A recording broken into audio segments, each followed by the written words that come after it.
the forms. I will double check on the permissions because, you know, as we know, Microsoft stuff is sometimes a little bit troublesome, and so maybe it's logging into the incorrect account or something, and you actually do have permission. But I want to go ahead and get started, and I can't really do that simultaneously. So if just let me know if you were unable to sign in, and I will mark that you were. We'll make sure to mark that you're here. But we have a quorum now, so we'll go ahead and get started. All right, with everyone. So it's 1 o'clock. I'd have to call the meeting to order.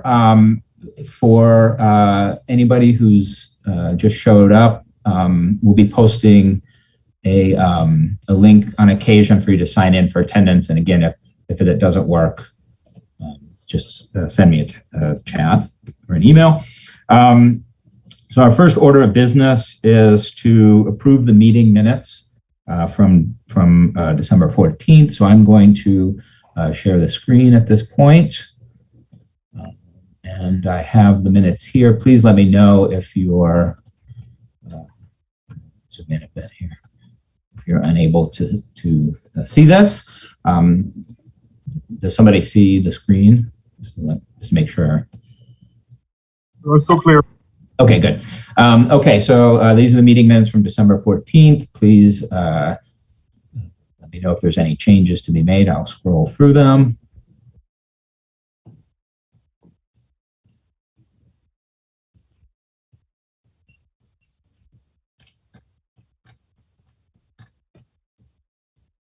Okay, and they're also linked, of course, in the agenda that I sent. Everything should be in the agenda.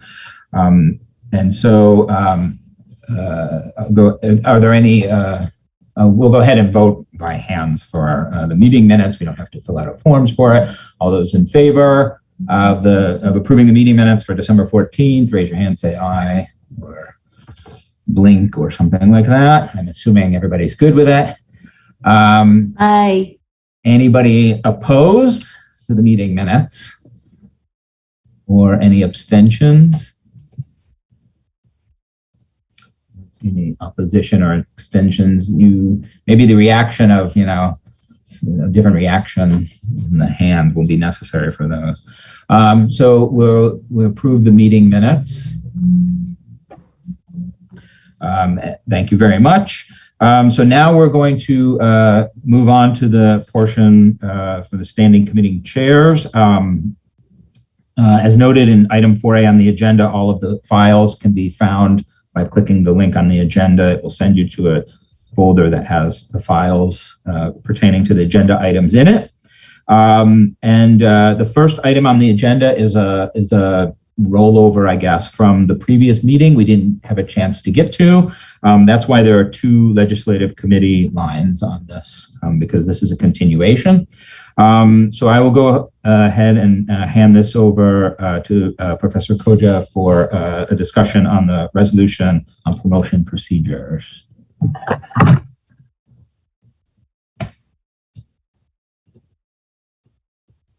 Oh, thank you very much, Philip.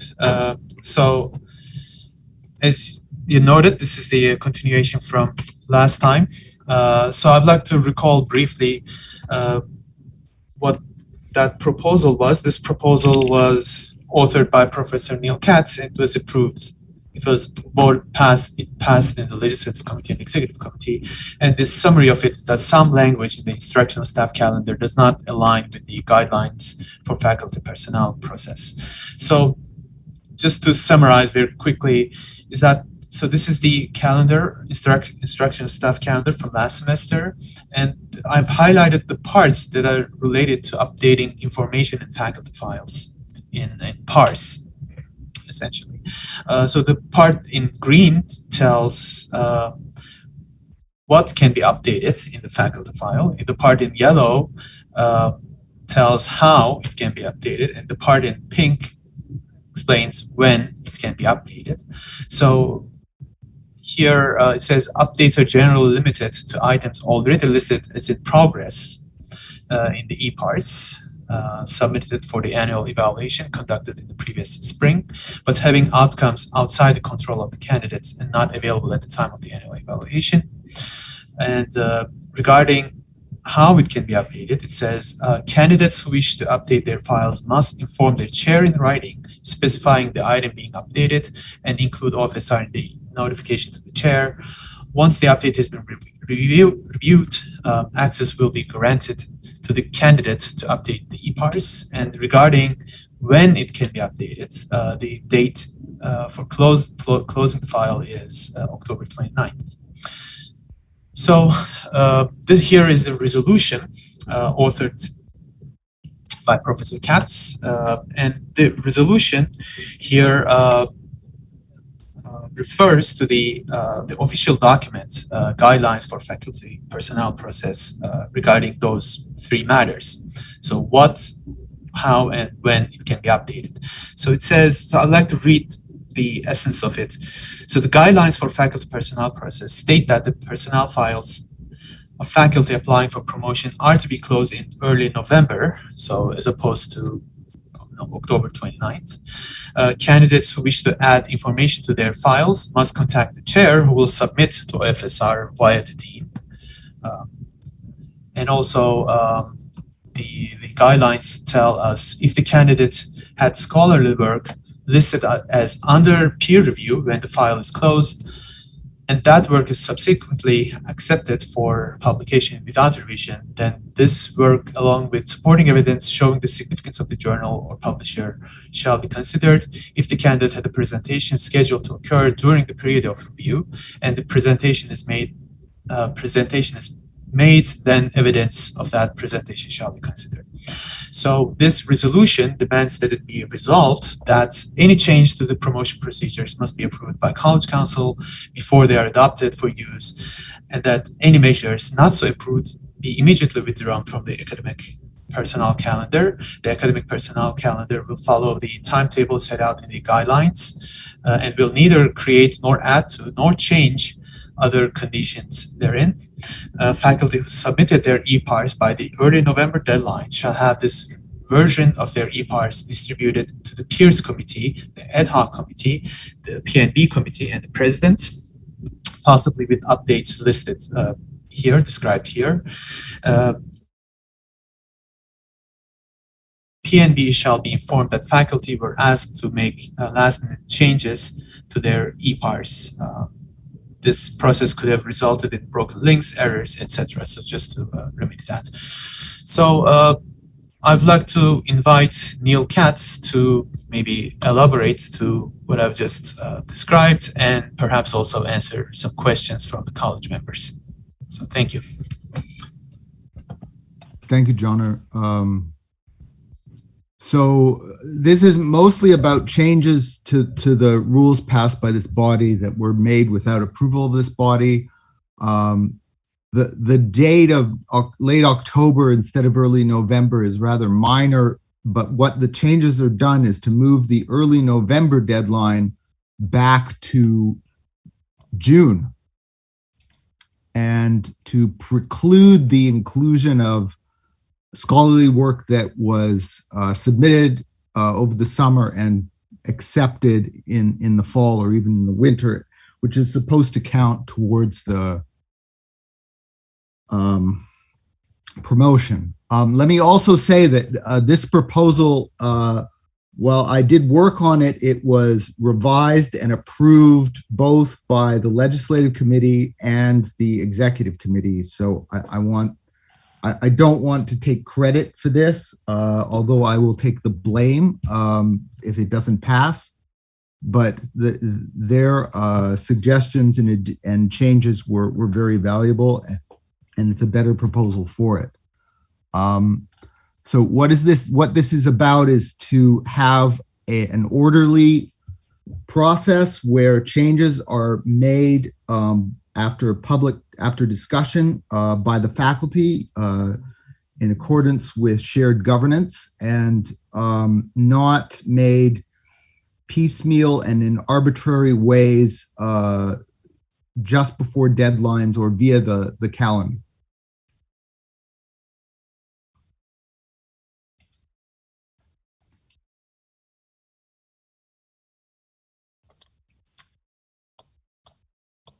So I'll take questions or comments, respond to comments if there are any.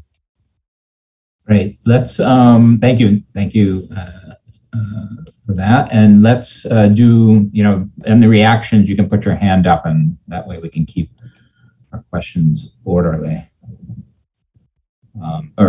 Questions orderly. Do we have any questions from anyone? Comments?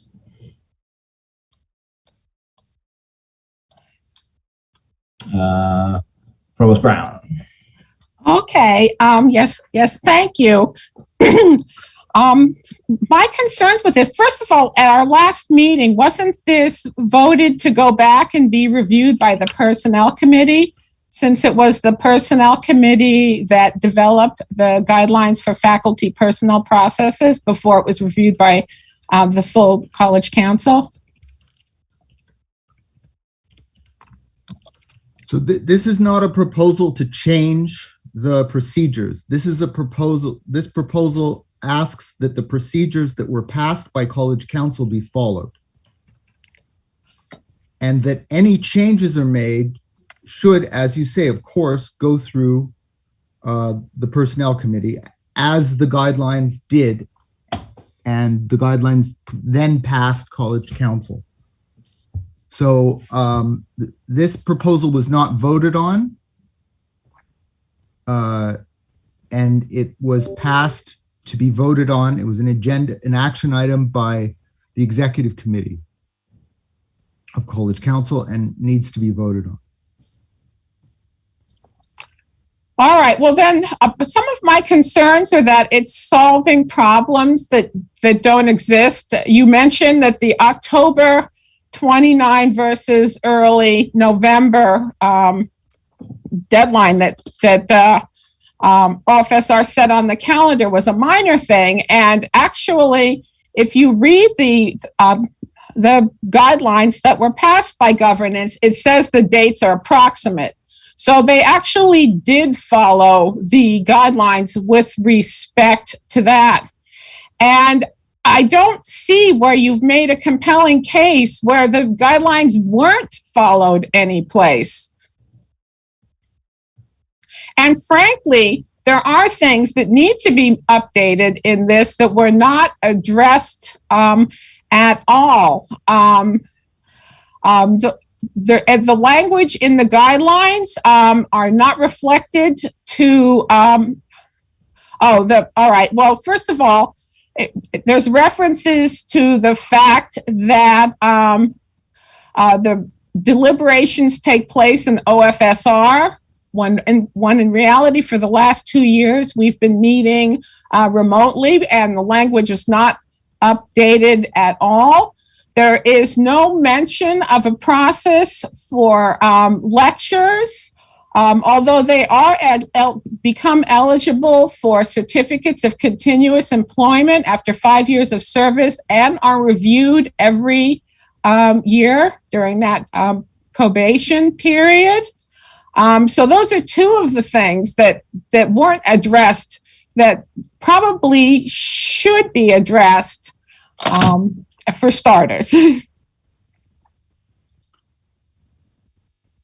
So if lecture the procedure for certificates of permanent employment for lecturers needs to be addressed, and that should of course be done by the Personnel Committee. However, the guidelines for promotion of tenure track and tenured faculty must be followed. And while even the change of date to from late October to early November is, while it's minor, the fact that it was done after years of it being November the 10th, it was changed to late October with no compelling reason given, in an arbitrary fashion.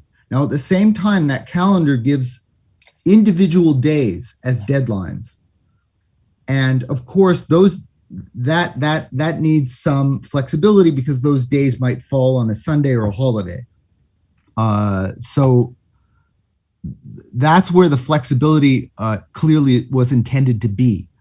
But taking liberties with changing a date that was for the past 3 years on November the 10th and moving it up to late October, no reason has been given for that at all. And so there doesn't seem to be any. At the same time, procedures were made up whole cloth, such as having to get written permission from a chair for changes to a file, which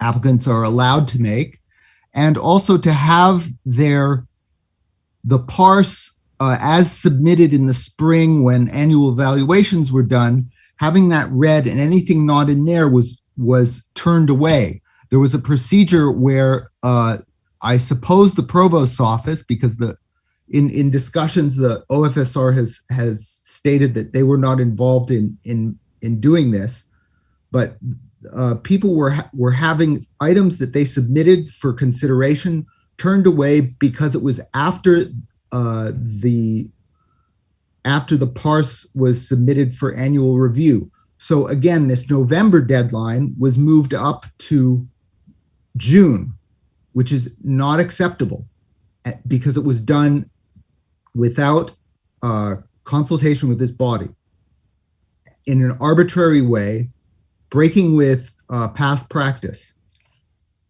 So these are substantial things. This is a college with a high teaching load and high expectations for service. And so the summertime is often a time for high productivity, concentrated time spent on scholarly pursuits.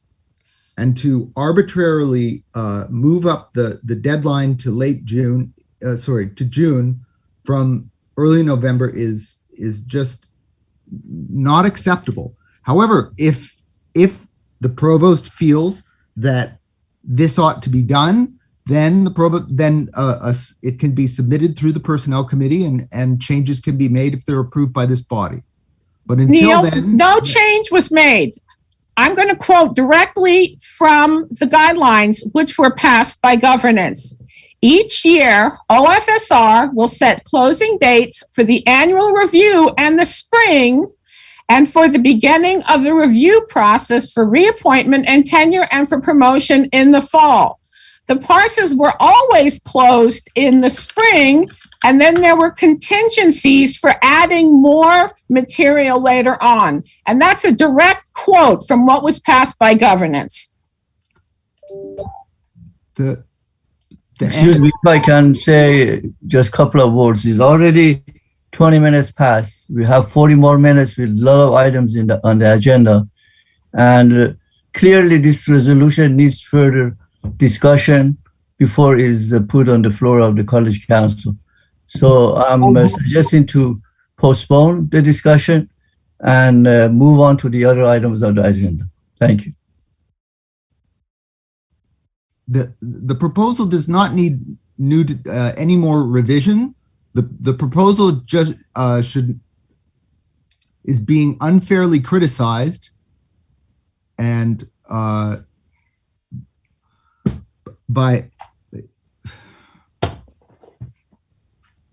that's your judgment. Nothing unfairly criticized. It's factually incorrect. It's not factually incorrect. There's a difference between the review, the file in its state after review, and the file in its state when it's after annual review, and the file the state of the file when someone goes up for promotion. And people were told to change their files, and we're not allowed to add things after the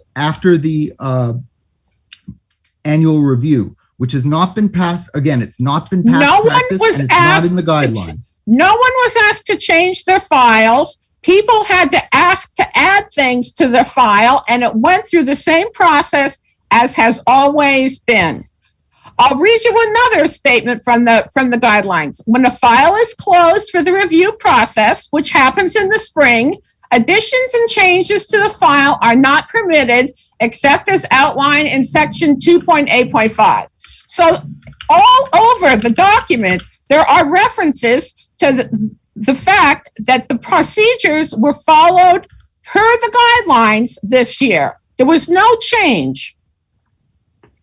Philip, I'm sorry, as a member of the College Council, I'm asking to maybe postpone this discussion. This is a motion that I put forward to the floor, and if it's seconded and voted on, we can move on to other items of agenda. Clearly, Well, there is not a clear understanding about this, the spirit of the content of this proposal. So why don't we postpone it?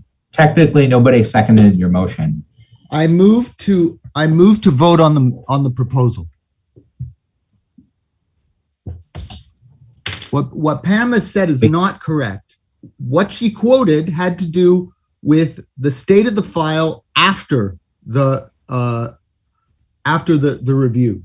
The review process after the annual review. The review process that in the passage she described had to do with review for promotion, which is distinct from review for annual review.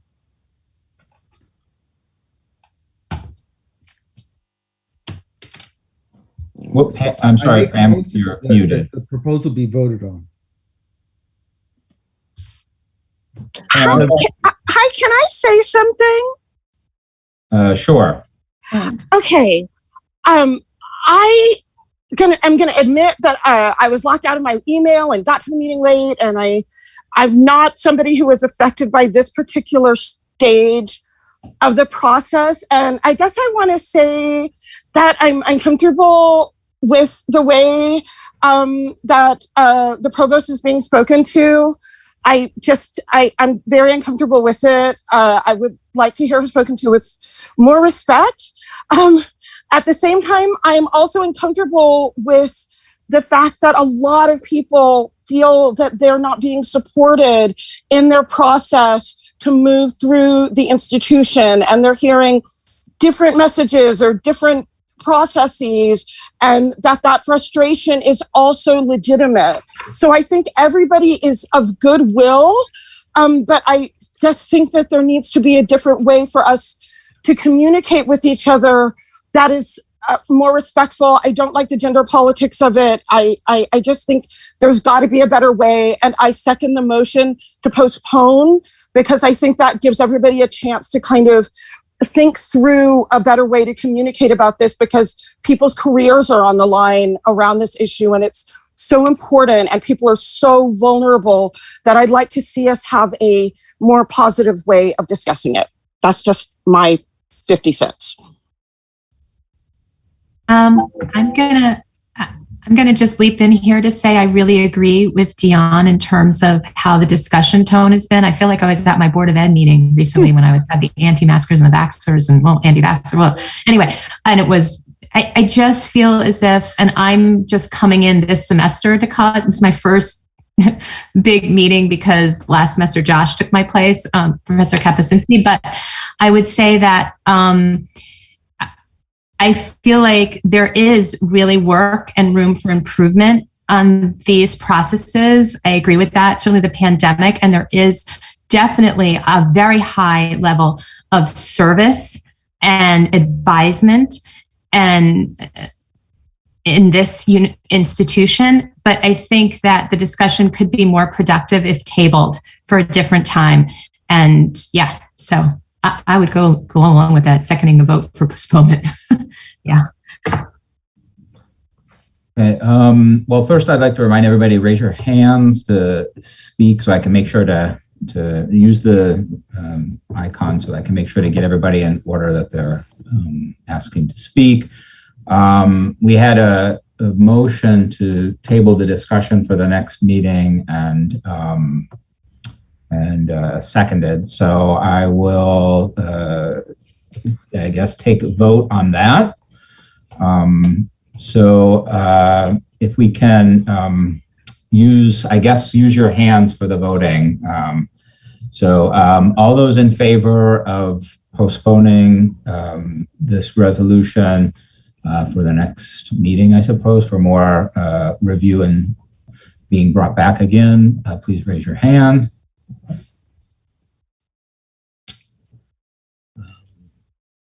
I have to give everybody a bit of time for that, I suppose. And any opposed, I guess you'll have to lower your hands fast. For those opposed, raise your hand. We didn't have a vote ready for this, so sorry about that. So this is the opposed right now.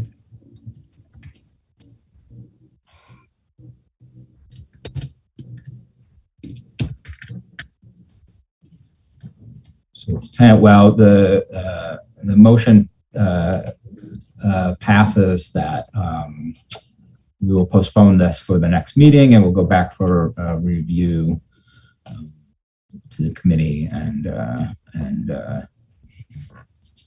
exec committee. Thank you. Okay, sorry. We're going to move on to item 4C, Curriculum Committee. Professor Sauder, are you here? Yes, I am. Okay, good. May I share my screen, Philip? Yeah, yes, it should be available. I apologize to everyone for my creepy whisper. It's going on a month. It's still happening. Okay. So, hello. I have 1, 2, 3, 4, 5 minor curriculum change proposals to present for your information. I think that I will present them all together and then ask for questions and comments in return, if that's okay with you, Philip. Go through them. These changes have been reviewed at the curriculum committee at Provost's office in the opposite order. The first proposal, 21A, is HMGT 4952 course title change presented by Professor Scheibel. The description of the change is to change the course title from Hospitality and Tourism Enterprise Development to Tourism and Hospitality Entrepreneurship as a reflection of a better reflection of the course content and learning objectives, and to better reflect what students expect to find in the course. This is a straight change that was non-controversial when reviewed. I'd ask that in lieu of the other version of 21B, I present 21B R1, which is also posted to the College Council page. Sorry to flip back and forth, but 21B version 0 included a removal of 1201, Law 1201, from the books, but we've been asked in further discussion with Provost's office to and the proposers to remove that portion. So 21B reflects a minor change proposed by Professor Minella from Law and Paralegal Studies. This renames and renumbers Legal Research 2, Law 2307, to Legal Writing and Research Law 1200. This will reduce the number of paralegal studies required courses from 33 to 30, thus putting the gen ed requirements, giving room for 30 credits, which you can see best, I think, on page 7. You can see the realignment from the previous to the new section showing 33 credits previously required of program-specific requirements, increasing the number of liberal arts and science from 27 to 30, putting the program better in line at the associate's level to put students into the bachelor's degree program. That was 21B. 21C, changes to health communication BS degree offerings from Professor Scannell in Humanities. This proposal includes, as written, 2 changes. The first adding PSY 3405 Health Psychology and 3405 ID as program electives and contributory courses. And the second includes the ID sections of the 2-degree courses, so that Philosophy 2203 ID, Healthcare Ethics, and COM 2403 ID, Healthcare Communication, are specifically listed as contributory courses in the ID section. It's my understanding that we would remove the or ID if this goes forward, because ID sections are considered to fulfill the same obligations of the non-ID sections. But perhaps we may want to discuss that further at the end. Proposal 21D from Professor Rodriguez in Health Sciences is a minor modification to in HSCI, the BS in Healthcare Policy and Management curriculum. This is to reflect BS in Healthcare Services Administration courses are exclusively limited to HSA students. Some of the HSA courses will be shared with the new BS and HCPM degree to allow HCPM students access their discipline relevant courses. And shared HSCI 3101 Healthcare Policy and Management needs to be included within the prerequisites for 3 HSA courses. So we have the changes to the prerequisites and then pre or co-requisites for 4910. These, again, as you've had access to see, these are probably best understood on these follow-up sheets, which show the changes to the prerequisites for 4910 here, for 4960, changes to prerequisites here, and 4970, prerequisites here. The final proposal is from Professor Hernandez. This is 21F. Minor modification to HSCI Associates Health Science prerequisites. This allows the 2 required biology course requirements. This is for incoming students who place above the existing required track. So the current track requires 2 classes, consecutive classes with lab. Some students are coming in placed higher than this. When we have incoming and transfer students, they're placed in Bio 2311 if they meet the placement requirements. So this gives students an alternate way to meet the HSCI biology requirements. You can see this here in the modification 1, which changes the existing degree requirements to state 2 approved biology courses with lab, allowing students to choose between these 3 courses, and changes in language to the existing prerequisite for HSCI 2301 from these requirements to include Bio 1101 or higher. These are the minor proposals under review today. Are there any questions or discussion to be had? Again, I apologize. I hope that you're all able to hear me. And just as a reminder, these are all in the link in the folder in the agenda, if you wanted to look at them on your own machine. And we're not voting on these today. These are all minor, so they just have discussion. If anybody has any questions or comments, just raise your hand. Perhaps I could say a comment. I believe there was, if I'm not mistaken, a friendly amendment for the health communication proposal that only the addition of Psych 3405 is needed, since the ID versions are automatically included if the regular courses are included.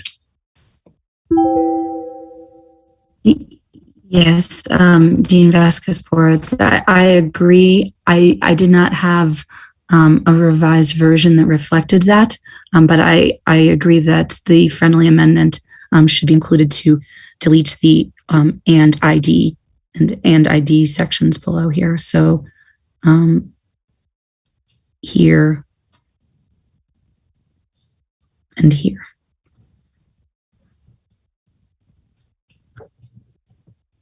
That's on proposal 21C, is that correct? 21C, that's correct. Okay, thank you. Thank you. Are there any other questions or comments about the proposals?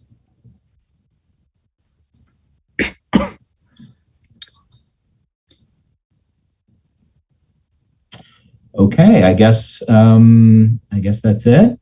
Thank you very much, Professor Soder, for that. And all of the proposals will pass. Well, they weren't voted on, but they will continue to pass on. Okay, let's move to agenda item 4D, which is back to the Legislative Committee again for a discussion. There's no vote. This is a discussion. So regarding the resolution on executive search procedures, I would propose that, being as we have one more item on the list, the agenda, and then time for the president and provost, that we maybe discuss for 10 or 15 minutes and then try to wrap it up. So please try to keep your discussions brief if possible. That way we'll allow other people to comment if they want to. Okay, take it away. Okay, thank you, Philip.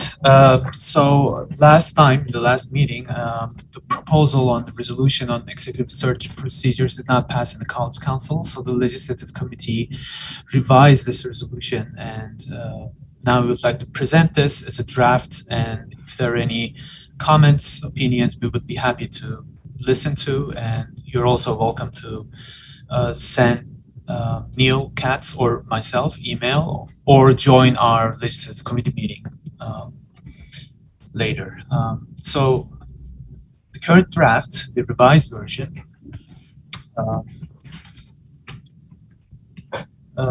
so I'll give a brief description of that. So the formation of a search committee is now goes like this. The president shall select a search committee of 5 or 6 members for certain administrative positions from among a pool elected by College Council members. The president shall also elect the chair of the search committee. The pool has up to 27 members, so up to 18 faculty from 3 schools, up to 2 from library, up to 2 from CLTs, up to 2 from HEOs, and up to 3 students from 3 schools, and they are voting members. The president may supplement the pool with non-student members if a search committee cannot be fully formed. The members of this pool are elected for a 2-year term, staggered, and there are no term limits. They are elected by closed ballot and by majority of those present in the meeting, College Council meeting. The search process goes like this. Search for an executive position shall be announced to the college in a memo. The search committee shall present a list between 3 and 5 candidates to the president, and the president will, at his or her discretion, either nominate one of the candidates on the list to the CUNY Board of Trustees or ask the search committee to submit another list. For the search for academic deans, at least 3 members from the department will be from the departments from that school. The majority of them will have faculty rank. No 2 members will be from the same department, and there will be 1 student member from that school if elected by the College Council. For the search of chief librarian, at least 1 member of faculty rank from each school. At least 2 members will be librarians, and again, 1 student member if elected. For the search of provosts and administrators on executive compensation, reporting directly to the provost, at least 3 members from the departments, at least 3 members will be from the departments of that school. Majority of them will be faculty rank. No 2 members from the same school, department, or unit. faculty will have tenure and rank of associate or full professor. Non-faculty members will have at least 5 years of continuous service and 1 student member. And for the search of vice presidents, other than the provost, at least 3 members will have a faculty rank, no 2 members from the same school, division, or unit. Faculty will have tenure and rank of associate or full professor. Non-faculty members will have at least 5 years of continuous service and 1 student member if elected. Yes, so this is the revised proposal. Again, Legislative Committee welcomes any opinions on this revised version of the proposal. If there are any questions, I'd like to again invite Professor Katz to answer those questions. Thank you. If there, again, this is a discussion, so Professor Katz, if you have anything to add? No, I just want to take comments. I just want to make one. Professor Koja's presentation was very accurate and thorough. I just want to make one point, add one point of information, which was that faculty rank includes administrators. The definition of faculty rank includes administrators. Because this was a question that has come up. Great, thank you very much. So at this point, I want to just open the floor and hear comments from the floor. Matthew has his hands up. Yes, I'm getting to that. Sorry. Matthew, okay. Okay, for the students, would that have to be part of the school's SGA, or could they just choose like students at random?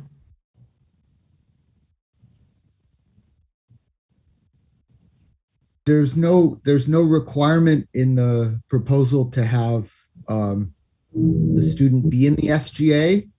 There's SGA representation, of course, on college council, but faculty members of the committee do not have to be on council either. Members of the pool do not have to be on council either. So the students are being treated in a similar way. The students have to be nominated at a college council meeting and voted on, and when approved, they become part of the pool. And then would the students be, just to clarify, would the students be voting or non-voting? All students elected by college council will be voting members of the search committee if chosen by the president. Okay. Great, thank you. Any other questions? Sorry, I might have missed this, but what is the time period? During how many years are these members going to serve? Maybe it was mentioned somewhere, but I missed it. So there's a 2-year, so the proposal is to have a 2-year period. You'll notice that most of the categories have an even number, so they'd be staggered. Of course, initially there'd be one person voted for a 2-year term and one person voted for a 1-year term. Students would be able to stay on for a full 2 years, or could serve for 1 year and then be replaced.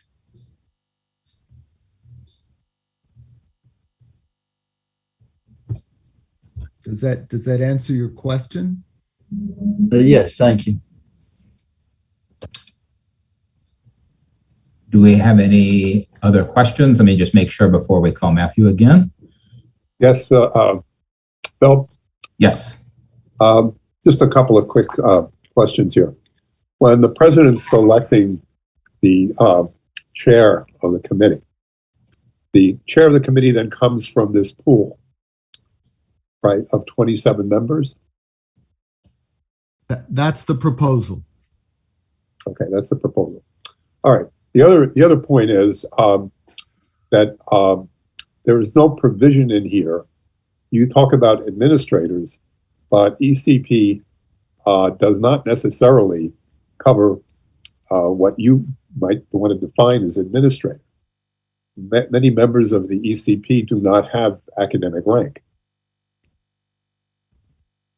So I see that you have, set this up with a cross-section of different titles. But quite frankly, the people who are recruiting through this process, their job is best understood by many of the people who currently have those jobs. And by not bringing them into this process, I think it puts the college at a disadvantage, because you're asking people who, quite frankly, with all good intentions, would do a great job, but they don't bring with them necessarily the experience that somebody who's in one of these positions can provide with regard to how these positions have to interact with a cross-section of the university, the administration, elected officials, what have you. So I just, as I said the last time, I am not opposed to the college setting up a procedure that brings faculty in this in an orderly way. However, that said, you want to have a procedure that at the end of the day is going to be able to move relatively quickly and provide and be able to select the strongest candidates. So I'll leave it there. So I think just to respond to this comment, there was a large change of omission in this proposal from the last one, which is that the committee, the search committee, is selected from the pool only in certain circumstances. The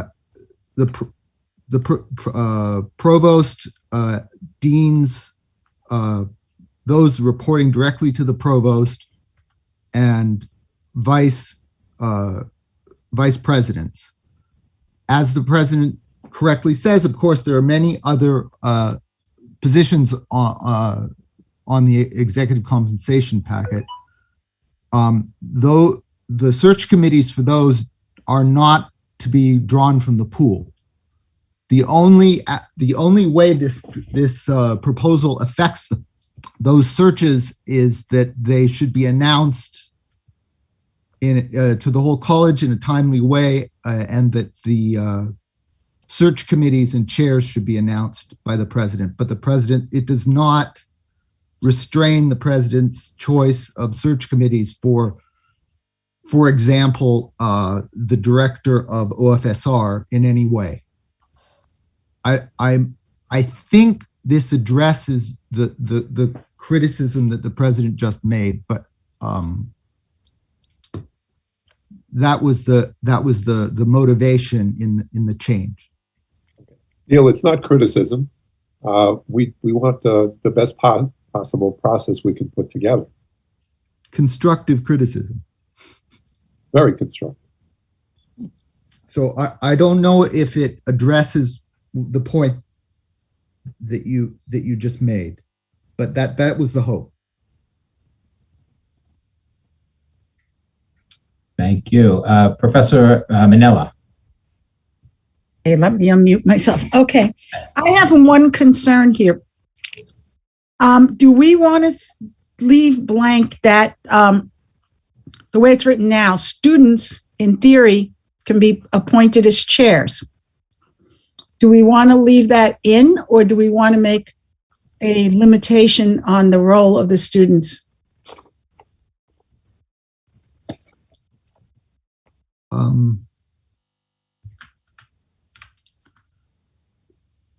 I don't think it would be fair to a student to be put in a chair of such a position as this. I agree. I would be very surprised if a president appointed. I'm just thinking futuristically. Anything is possible. Okay. So my only comment would be to amend that just slightly. Great, thank you. Okay, thank you. Professor Bennett.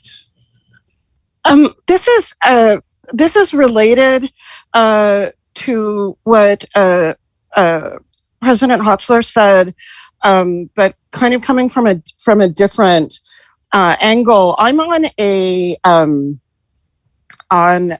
the Association of CUNY Black Faculty and Staff, and one of the things that we have been, concerned about for a little while now is the diversification of senior administrative positions, and often given the demographics of the faculty, sometimes some of the diversity in a college and in our college is occurring at the administrative level. So if those people are excluded from the committee, then that can also mean that some of the diversity may be excluded from the committee as well. So that's one point. I think we need to think of I know that people are thinking about this idea of making sure that all of these voices from different positions within the college are heard, which I completely agree with. But I think we also need to think about, whose voices are those, and what are other issues of diversity looking like, and how does including personnel that are administration but do not have faculty ranking, will that in fact improve the diversification of the potential diversification of that committee? And then the other question I have, and I don't know if this is for this document or for a later document, but given that concern, I feel like it's my responsibility as a member of that association to say, is there any attention being paid to the demographics of our student population, and looking at ways that as new people are brought in, that diversity is reflected throughout the college, including in those hiring practices. So that was what I wanted to say. I think that second question is outside of the scope of this document. If you don't mind, I'm not sure I understood. I apologize. I'm not sure I understood your points. So when you say that you seem to speak against including those who don't have faculty rank on the— No, I said the exact opposite. I was saying the exact opposite. Because our faculty is, I'll just be just for clarity and speed, our faculty is predominantly white. So the inclusion of non-faculty administrators may be the best opportunity to get a more diverse population on those search committees. And I just wanted to make sure that variable was being considered. So beyond the 2 CLT and 2 HEOs and 3 students? I'm just asking about the consideration of that, and I guess echoing what the president was saying, but from the angle, from a diversity perspective. It was just a comment. But I'm trying to understand the comment. So you're suggesting there should be more CLTs, HEOs, and students in the pool, more CLTs, HEOs, and students on the committees? I would say just really think about, as the makeup of the committees, think about where people are coming from and what that's going to look like when the final committee is assembled. Hi, am I able to say something? I just want to make sure that this discussion is over first. Well, it's a part of this discussion. Okay. Yes, go ahead. Yes, I actually just want to piggyback off what Dion is saying, and Neil, to answer your question, I think that answer is yes. There's many people in the college that's not represented on the council, and that there's some important insight there that we're able to get, especially from deans, VPs, and the non-academic areas. So I definitely do think that should be considered.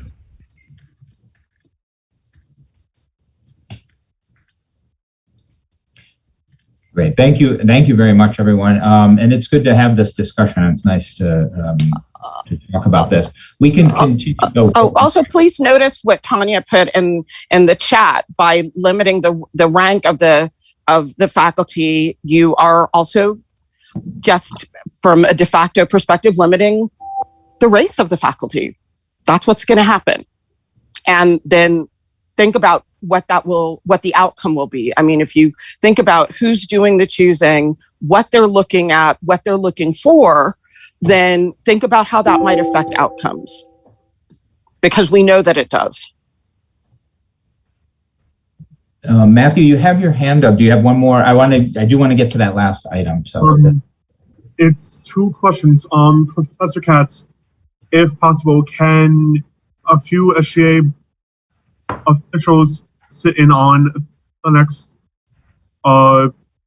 meeting if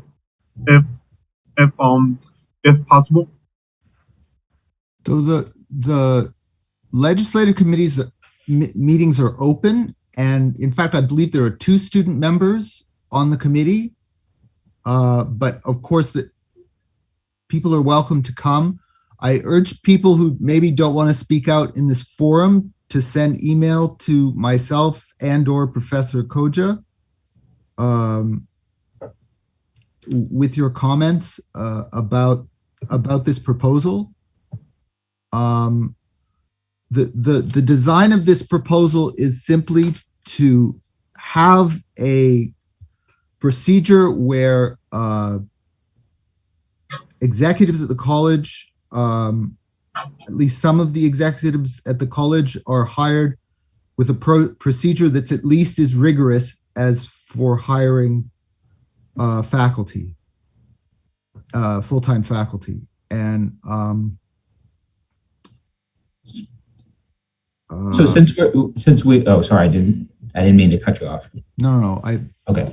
Since we're at we have to get our last items in. You can, as mentioned, attend the legislative committee meetings, email to either Professor Katz or Professor Koja, and of course also text in the chat here too as well. These are just comments because we're not voting, obviously on this right at this point. So let's move on to item 4D. Oh, sorry, 4E, Budget Committee. Professor Budney, are you here? Yes, and if I may just share my screen. Yes, I just can't see everyone.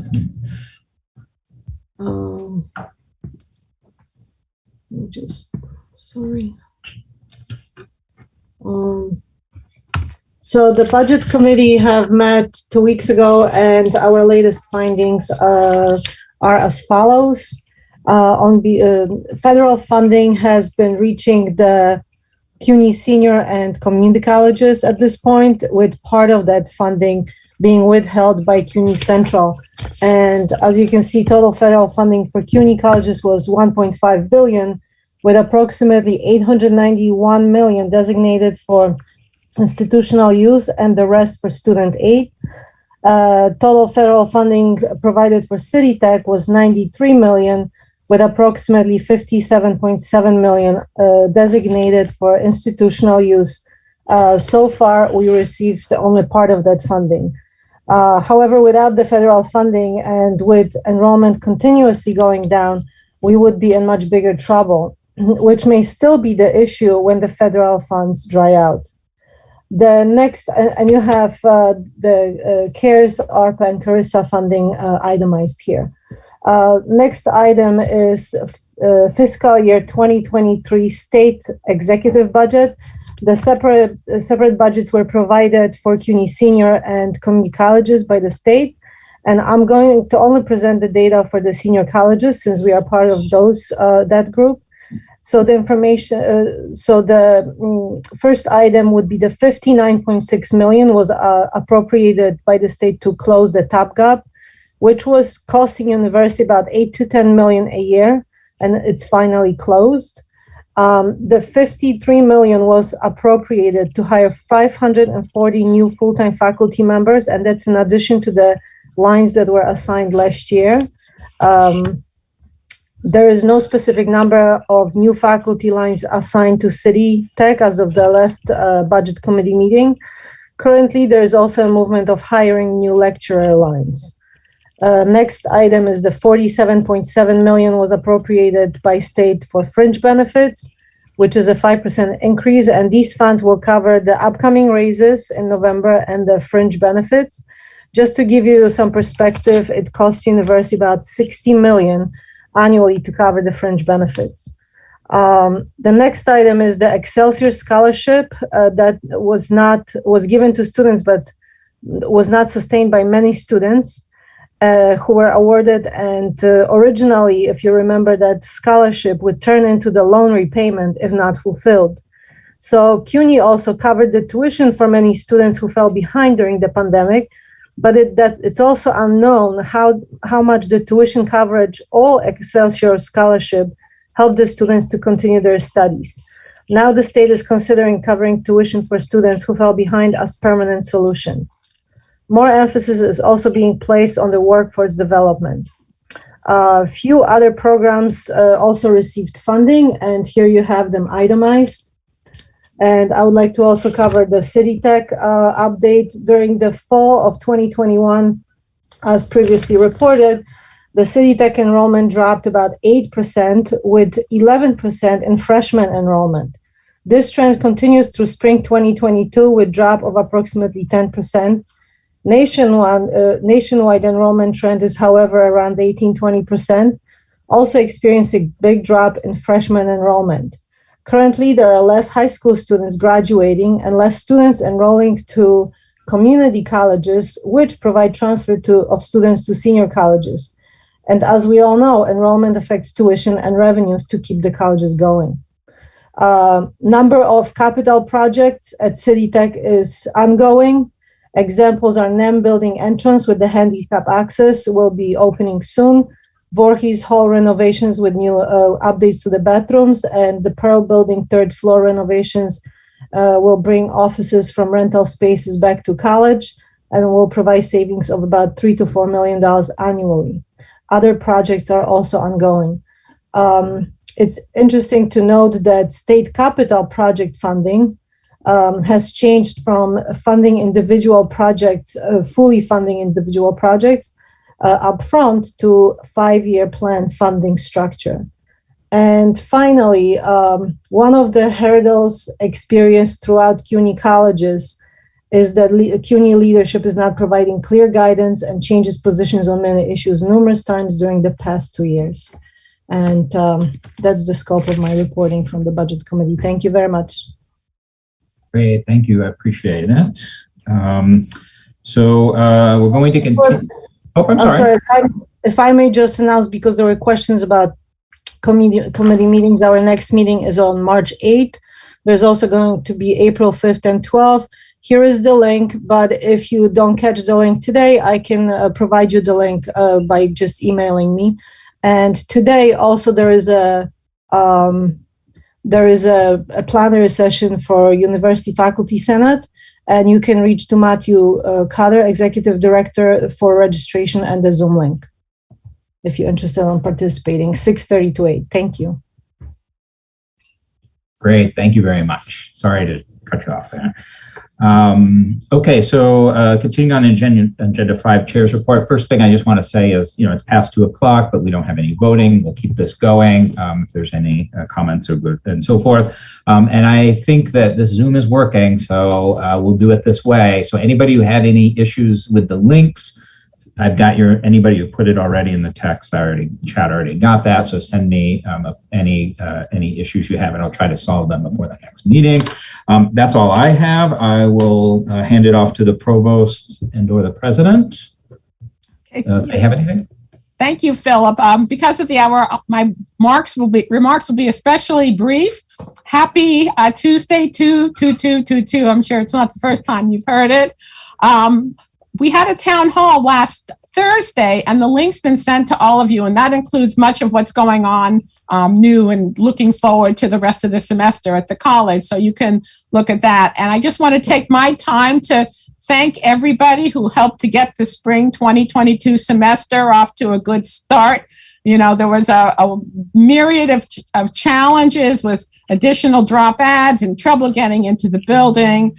But I think everybody did a great job. And I also want to especially thank the CLTs and everybody who reopened laboratories that haven't been opened in 2 years. And, you know, things are working smoothly. So one other comment as a follow-up to what Dion and Tanya said about more support for faculty. The Faculty Commons recently got a grant from CUNY to expand our peer mentoring program for faculty to provide them with more support. So you'll be hearing more about that in the coming weeks. Okay, thank you. Bye. Much. President Hoxler. Thank you, Phil. Hi, everybody. I want to just start off here by giving another shout out to all of our essential employees, the people that came to the campus every day in consideration of the work that had to be done.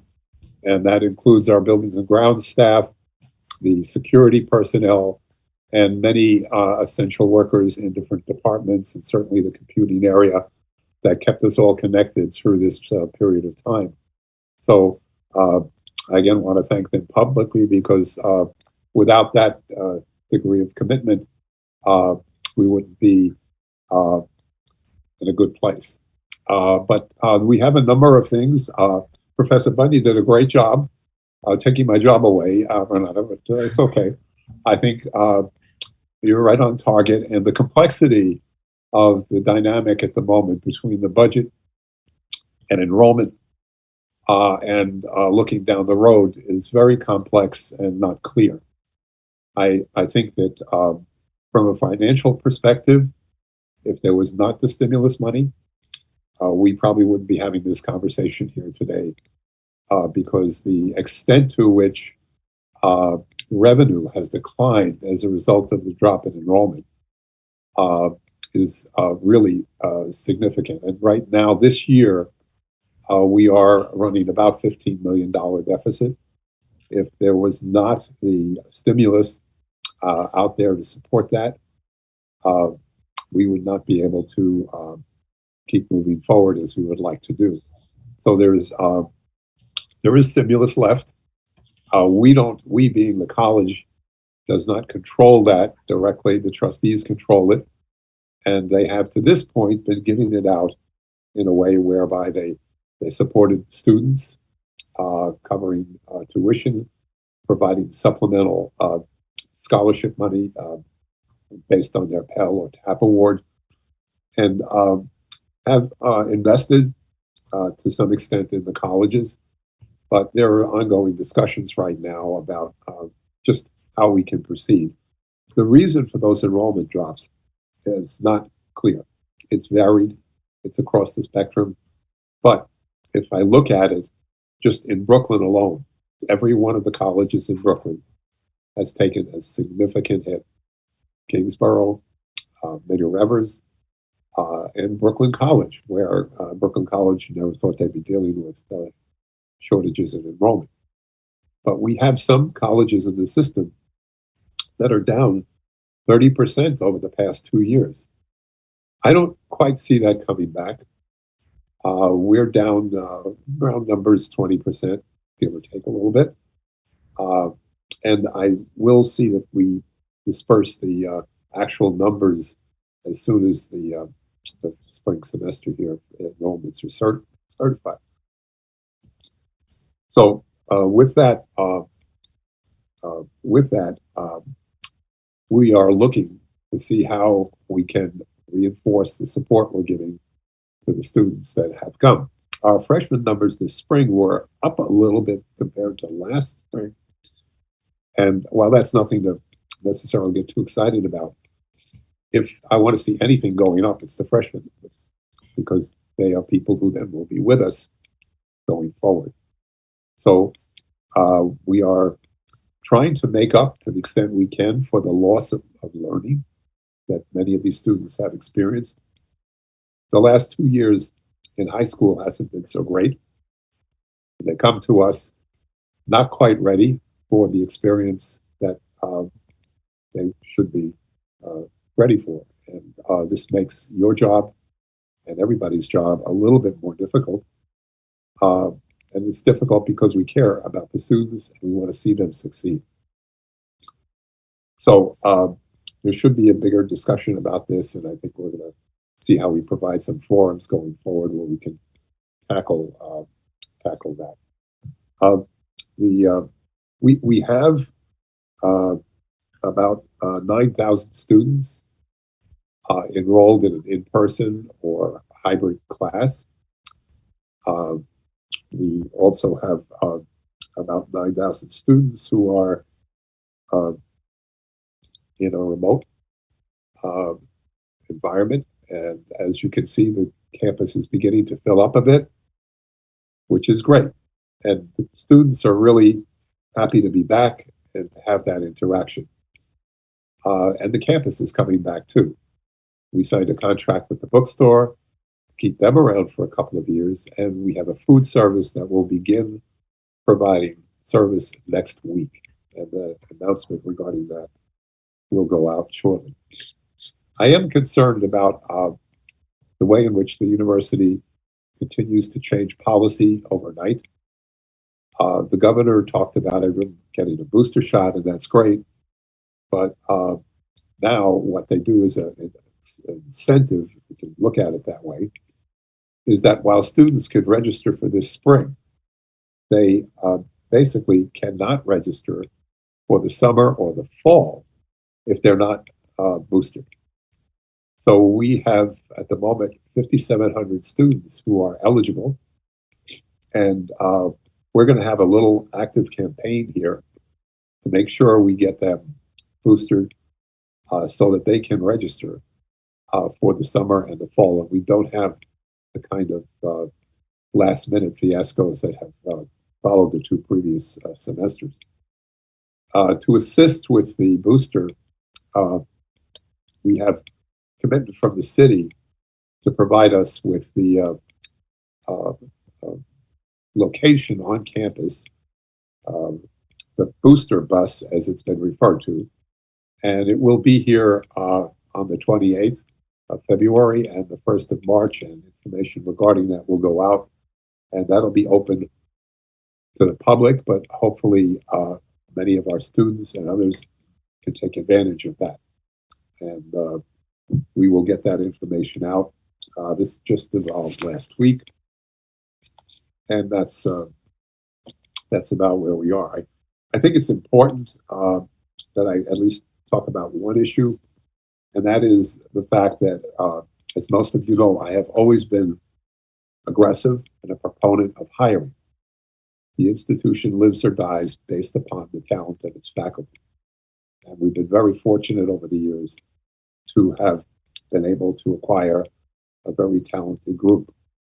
The last 3 years, there's been virtually no hiring. And this is a disaster in the making, not just for us, but for the university. We have about 20 professorial positions that we're searching that are based upon filling positions that people retired from, or in a few cases, left for other reasons. We have that initiative that the state has come up with, which we're excited about, that will allow us to hire lecturers to augment the full-time instruction. Roughly half of the 540 positions have been given out to the campus. We received 23 lines, and working with the deans, provost office, we kind of spread that out like peanut butter, if I can, because just about every one of the departments can use some additional faculty. But obviously we had to go in areas where we had critical obligations to accrediting bodies, or their loss was just so high that it had to be addressed. So 17 different departments are getting the 23 lines. There should be roughly another 24, 25 lines coming next year if the state budget stays on course. So there'll be a lot of searches, and I have to report that we've already made a few appointments, and we got some really spectacular candidates, and we're not sitting on them. So I encourage all of you that are involved in the process in your department to move this along so we can take full advantage of this opportunity. It could evaporate, and before it does, I want to make sure we come away in a good position. So the chancellor is smiling a little bit these days, only because the state budget, Governor Hochschild is running for re-election, and she discovered that SUNY and CUNY need some help, and she wants to give us some help. So the state is moving in to take over the cost of fringe benefits for the people that work at CUNY and SUNY. Actually, SUNY had most of it covered. But for us, that $50 million they're coming up with will probably give us somewhere in the range of $3.5 to $4 million new dollars, which, of course, as stimulus disappears, we will need. The TAP gap, the governor is also restoring the gap, if you will. In other words, we will get the actual full tuition covered by TAP awards that had been discounted, and it was unfortunate because every year we found ourselves losing more and more tuition because the state wasn't making us whole with regard to the TAP. And then, of course, the governor came up with support for the new faculty. So we're not done yet. I'm meeting with some legislators. I have another meeting this week. And quite frankly, they've been very supportive. The state has money right now, so hopefully they'll follow through. And by the beginning of April, we'll have some sense of what the budget for next year will look like on the state side. But no mistake about it, we have a bit of work to do.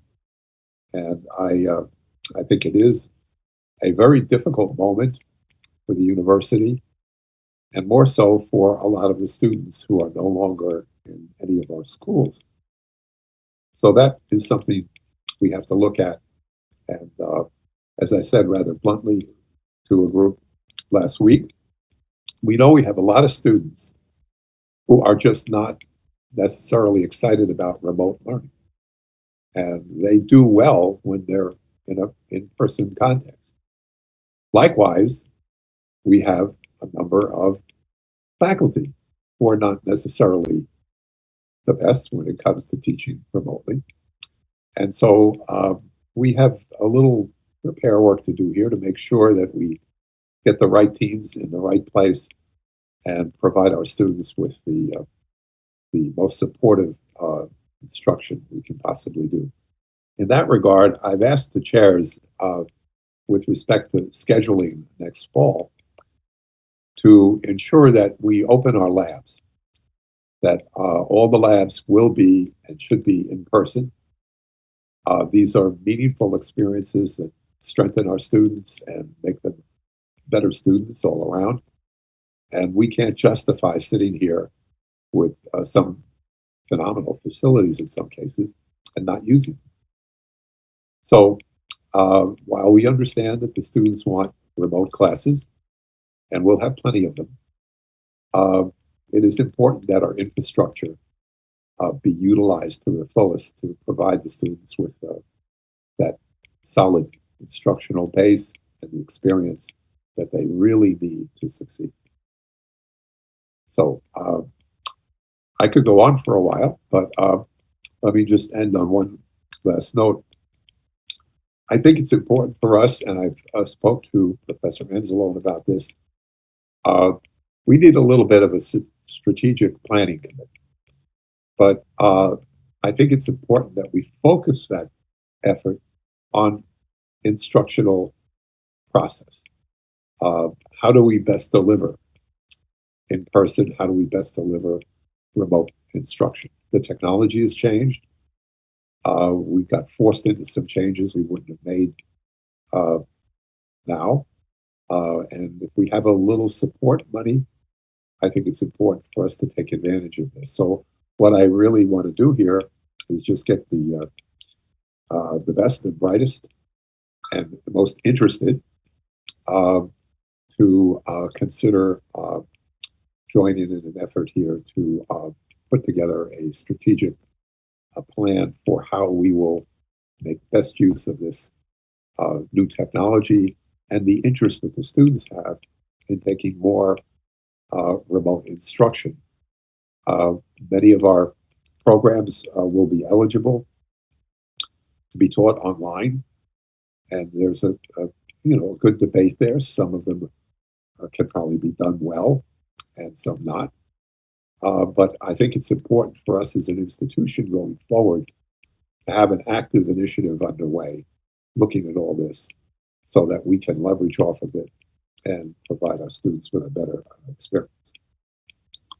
So we'll put together a little charge, if you will, and I don't think this will happen next week, but over the next month or so, I'd like to begin the process of formulating a committee that can come back with some really informative and helpful suggestions, and maybe take a look at some of the transitions we're seeing as to which students have come back, which ones haven't, and their preferences for instruction. And this is really critical for us. So I'll stop right here. And again, thank you all for your efforts as well. It's been a crazy 2 years. I don't see it slowing down that quickly, but I think we want to be mindful of staying safe. And a reference back to the searches for administrative positions. The chancellor is having a hell of a time trying to maintain the central office chancellor. People have left, and he has not finished a search for a provost, but we don't have a provost yet at the university level. So I'm pointing this out only because it is difficult, because a lot of people shy away from taking on a position in this environment. And for those of you that knew the university provost who left us, he was a very talented fellow and he was doing a great job. And he looked at this and he looked at the political overlays where, pretty much every day the university does get directives from the governor's office, legislative committees, what have you. And it's not an easy environment. So it is important that when we look for people who can run the institution, and we have to look for people who truly have a commitment and the talent to do that. And we have to look far and wide, and diversity is essential in that process. It's something I've always paid attention to. And I think going forward, whatever we can do to make that process simpler and faster will benefit the institution going forward. Thank you very much. Sorry, thank you. I think we have two hands up, maybe for brief questions. Do you have time to take them? I'm good. Okay, Matthew. This will be super fast. Number one, students are asking about when the NAM entrance will be open. I ask every day. We got permission last week from the fire department to actually open the entrance, and you should know that you do need permission, believe it or not, from the fire department when you change an entrance or an exit from a building. So it took them a while, And they finally gave us that, and the contractor is almost done. And we're going to open it pretty soon. The mid-block crossing is in place. The lights are working. Cars are actually stopping. So I think that process has worked well, and we're excited about that. The new entrance is really very inviting and long overdue. So. Now, number 2, they're also asking about the cafeteria. Yeah, Matthew, as I've said before, they're going to start on Monday. All right, so serving, and we're about to send out information related to that. So the 28th. 28th. Okay. Thank you so much. You're welcome. Professor Bennett. I just want to just briefly say, usually when I mention diversity, nobody follows up with anything. So I wanted to thank President Hotzler for ending on the note of diversity, and for the other people who commented affirming diversity. It is so nice not to be alone when I mention those things. So I just wanted to thank people. That's it. Tanya, there's time. You're muted. Really fast. And I did have a couple exchanges with the provost, but one of the things that I think post-pandemic, the university, and I mean CUNY as a whole, needs to do much more aggressively is tap into its alumni goodwill. I'm an alum of Hunter, so is my husband. I wrote the provost, we had to look to be able to give to Hunter about a year and a half ago. They finally have a link on their site.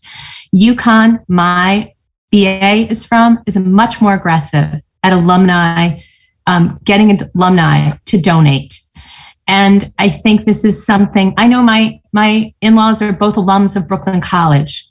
They want to give to CUNY. They know it's a tough time. And I think people need to make it easier to be able to give. There's a large number of people in this tri-state area who are alums of CUNY. So I just wanted to make that point, and hopefully that's something that could be more aggressively done to fill these gaps as and it's going to be needed. That's really it.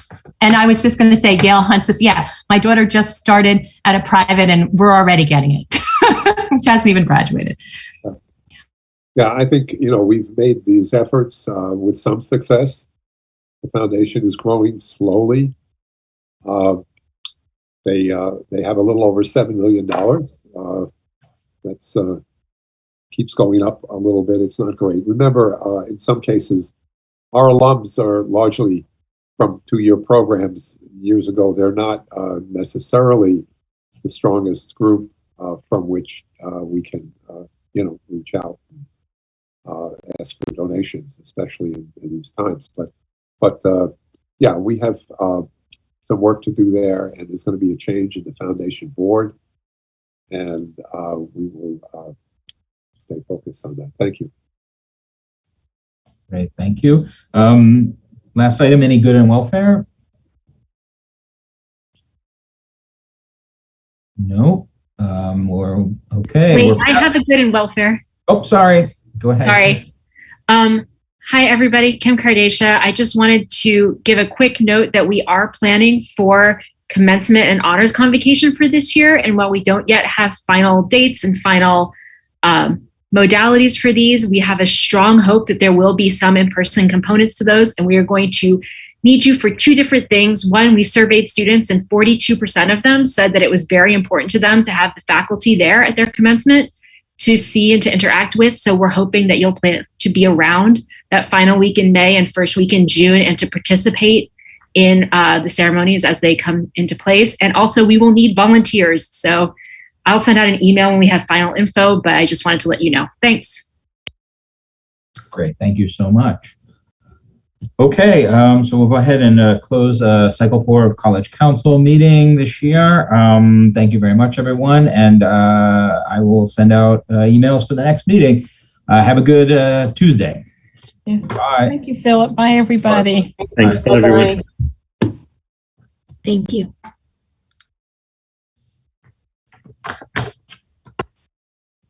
Thank you, Philip, and thank you for letting us get off of Teams.